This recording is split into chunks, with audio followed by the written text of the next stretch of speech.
ಎಲ್ರಿಗೂ ನಮಸ್ಕಾರ. ನಾನು ಚೆನ್ನಾಗಿದ್ದೀನಿ, ನೀವೆಲ್ಲರೂ ಚೆನ್ನಾಗಿದ್ದೀರಾ ಅಂತ ತಿಳ್ಕೊಂಡಿದ್ದೀನಿ. ಯಾರೆಲ್ಲ ನನ್ನ ಚಾನಲ್ ನೋಡ್ತಿದ್ದೀರಾ ದಯವಿಟ್ಟು ಸಬ್ಸ್ಕ್ರೈಬ್ ಮಾಡಿ, ಒಂದು ಲೈಕ್ ಕೊಡಿ. ಬನ್ನಿ ಇವತ್ತಿನ ಬ್ಲಾಗ್ ಸ್ಟಾರ್ಟ್ ಮಾಡೋಣ.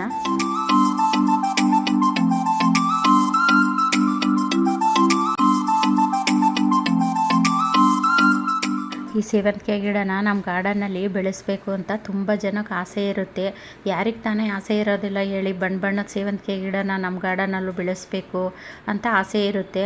ಆದರೆ ಆ ಸೇವಂತಿಗೆ ಗಿಡನ ಹೆಂಗೆ ಮೇಂಟೈನ್ ಮಾಡೋದು, ಯಾವ ಥರ ಗೊಬ್ಬರ ಕೊಡೋದು ಅನ್ನೋದು ಸಹ ತುಂಬ ಜನಕ್ಕೆ ಗೊತ್ತೇ ಇರೋದಿಲ್ಲ. ಈ ಸೇವಂತಿಗೆ ಗಿಡನ ನಾವು ತುಂಬಾ ಕೇರ್ ಮಾಡಬೇಕು. ಮತ್ತು ನಾವು ಇದಕ್ಕೆ ಜಾಸ್ತಿ ನೀರಾದ್ರೂ ತಡ್ಕೊಳೋದಿಲ್ಲ, ಮತ್ತು ಜಾಸ್ತಿ ಗಟ್ಟಿಯಾಗಿರೋಂತಹ ಗೊಬ್ಬರಗಳನ್ನ ಹಾಕಿದ್ರೂ ಈ ಸೇವಂತಿಗೆ ಗಿಡ ಅಬ್ಸರ್ವ್ ಮಾಡ್ಕೊಳೋದಿಲ್ಲ. ಈಗ ನಾವು ಯಾವುದೇ ಒಂದು ಗಿಡ ಆದ್ರೂ ಅಷ್ಟೇ, ನಾವು ತುಂಬ ಚೆನ್ನಾಗಿ ಕೇರ್ ಮಾಡಿ ತುಂಬ ಚೆನ್ನಾಗಿ ನೋಡಿಕೊಂಡ್ರೆ ನಾವು ಪಟ್ಟಿದ ಕಷ್ಟಕ್ಕೆ ಅದು ಸಹ ಫಲ ಕೊಡುತ್ತೆ. ನಮಗೆ ತುಂಬ ಚೆನ್ನಾಗಿ ಹೂವು ಸಹ ಬರುತ್ತೆ. ನೋಡಿ, ನಾನು ಒಂದು ಬಕೆಟಲ್ಲಿ ನಾನು ಕುರಿ ಗೊಬ್ಬರನ ನೆನೆಸಿ ಇಟ್ಟಿದ್ದೀನಿ. ಅಂದರೆ ಒಂದು ನೈಟು ಪೂರ ಬಿಟ್ಟಿಡಬೇಕು, ಅದು ಚೆನ್ನಾಗಿ ನೆನಿಬೇಕು. ಯಾಕೆ ಅಂದರೆ ನಾವು ಆ ಕುರಿ ಗೊಬ್ಬರನ ಹಂಗೆ ಡೈರೆಕ್ಟಾಗಿ ಹಾಕಿದ್ರೆ ಈ ಸೇವಂತಿಗೆ ಗಿಡ ಅಬ್ಸರ್ವ್ ಮಾಡೋದಿಲ್ಲ, ಅದು ಕೊಳ್ತು ತುಂಬ ಟೈಮ್ ಹಿಡಿಯುತ್ತದೆ ಗೊಬ್ಬರ ಆಗೋದಕ್ಕೆ. ಹಂಗಾಗಿ ನಾವು ಈ ಥರ ಲಿಕ್ವಿಡ್ ರೂಪದಲ್ಲೇ ಕೊಡಬೇಕು. ಈ ಸೇವಂತಿಗೆ ಗಿಡಕ್ಕೆ ಮಾತ್ರ ಲಿಕ್ವಿಡ್ ರೂಪದಲ್ಲಿ ಕೊಟ್ರೇ ಅದು ಅಬ್ಸರ್ವ್ ಮಾಡ್ಕೊಳ್ಳೋದು. ಈ ಗಟ್ಟಿಯಾಗಿರೋಂತಹ ಗೊಬ್ಬರ ಎಲ್ಲ ಕೊಟ್ಟರೆ ಅದು ಬೇಗನೆ ಅಬ್ಸರ್ವ್ ಮಾಡ್ಕೊಳೋದಿಲ್ಲ, ಮತ್ತು ನಮಗೆ ಹೂವು ಸಹ ಹೆಚ್ಚಾಗಿ ಸಿಗೋದಿಲ್ಲ. ಹಂಗಾಗಿ ಇದು ನಾವು ಲಿಕ್ವಿಡ್ ರೂಪದಲ್ಲೇ ಕೊಟ್ಟರೆ ತುಂಬಾ ಒಳ್ಳೆಯದು ಅಂತ ನನ್ನ ಅಭಿಪ್ರಾಯ. ನೋಡಿ, ನಾನು ಇವಾಗ ಅದನ್ನು ನೆನೆಸಿ ಇಟ್ಟಿದ್ನಲ್ಲ ಕುರಿ ಗೊಬ್ಬರನ, ಅದನ್ನು ನಾನು ಅದು ಮೇಲ್ಗಡೆ ಇರುತ್ತಲ್ಲ ಅದನ್ನೆಲ್ಲ ತೆಗೆದು ಸಪ್ರೇಟಾಗಿ ಎತ್ತಿಟ್ಬಿಟ್ಟಿದ್ದೀನಿ. ಈ ಲಿಕ್ವಿಡ್ ಮಾತ್ರ ಉಳ್ಕೊಂಡಿರುತ್ತೆ ನೋಡಿ, ಈ ಲಿಕ್ವಿಡ್ ಮಾತ್ರ ನಾನು ಸೇವಂತಿಗೆ ಗಿಡಗಳಿಗೆ ಕೊಡ್ತಾಯಿದ್ದೀನಿ. ಈ ಥರ ನಾವು ಲಿಕ್ವಿಡ್ ರೂಪದಲ್ಲಿ ಕೊಡ್ತು ಅಂದರೆ ತುಂಬ ಚೆನ್ನಾಗಿ ಅಬ್ಸರ್ವ್ ಮಾಡ್ಕೊಳ್ಳುತ್ತೆ, ಮತ್ತು ತುಂಬ ಚೆನ್ನಾಗಿ ಹೂವು ಸಹ ಬಿಡುತ್ತೆ. ನಾನು ನನ್ನ ಗಾರ್ಡನಲ್ಲಿರೋಂಥ ಸೇವಂತಿಗೆ ಗಿಡಗಳಿಗೆ ಹೆಚ್ಚಾಗಿ ನಾನು ಲಿಕ್ವಿಡ್ ರೂಪದಲ್ಲೇ ಕೊಡೋದು.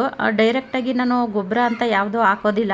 ಯಾಕೆ ಅಂತಂದರೆ ಅದು ಅಬ್ಸರ್ವ್ ಮಾಡ್ಕೊಳೋದಿಲ್ಲ. ಗೊಬ್ಬರ ಹಾಕಿದ್ರೂ ಈಗ ಅದರಲ್ಲಿ ನಾವು ಮಣ್ಣೆಲ್ಲನೂ ಲೂಸ್ ಮಾಡೋಕ್ಕೂ ಸಹ ಆಗೋದಿಲ್ಲ.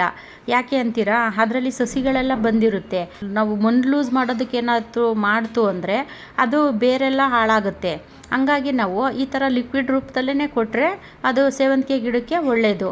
ಈಗ ಸಾಮಾನ್ಯವಾಗಿ ನಾವು ಬೇರೆ ಮಣ್ಣೆಲ್ಲ ಲೂಸ್ ಮಾಡಿ ಬೇರೆ ಗಿಡಗಳಿಗಾದರೆ ಗೊಬ್ಬರ ಎಲ್ಲನೂ ಹಾಕ್ತೀವಿ. ಈ ಸೇವಂತಿಗೆ ಗಿಡಕ್ಕೆ ಮಾತ್ರ ನಾವು ಮಣ್ಣು ಲೂಸ್ ಮಾಡೋದಕ್ಕೂ ಆಗೋದಿಲ್ಲ, ಮತ್ತು ಗಟ್ಟಿಯಾಗಿರೋ ಅಂತಹ ಗೊಬ್ಬರನೂ ಕೊಡೋಕ್ಕಾಗೋದಿಲ್ಲ. ಅಲ್ಲಿ ನೋಡ್ತಾ ಇರ್ಬೋದು ನೀವೇ ನೋಡಿ, ಎಷ್ಟು ಪಾಟ್ ತುಂಬಾ ಸಸಿಗಳು ಬಂದಿದ್ದಾವೆ. ಈ ಥರ ಇದ್ದಾಗ ನಾವು ಮಣ್ಣು ಲೂಸ್ ಮಾಡೋದಕ್ಕೆ ಆಗೋದೇ ಇಲ್ಲ. ಅಂಥ ಟೈಮಲ್ಲಿ ಏನು ಮಾಡಬೇಕು ಅಂದರೆ ನಾವು ಈ ಥರ ಲಿಕ್ವಿಡ್ ರೂಪದಲ್ಲಿ ನಾವು ಕೊಡಬೇಕು. ನೋಡಿ, ಹೂವು ಆಗೋದಕ್ಕೆಲ್ಲ ರೆಡಿಯಾಗಿದೆ ನನ್ನ ಗಾರ್ಡನಲ್ಲಿ ಸೇವಂತಿಗೆ ಗಿಡ.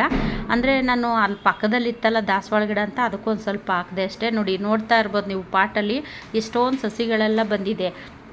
ಈ ಥರ ಇದ್ದಾಗ ನಾವು ಮಣ್ಣು ಲೂಸ್ ಮಾಡೋದಕ್ಕೆ ಆಗೋದಿಲ್ಲ. ಅದಕ್ಕೆ ಅಂತಲೇ ನಾವು ಈ ಥರ ಲಿಕ್ವಿಡ್ ರೂಪದಲ್ಲೇ ಕೊಡಬೇಕು.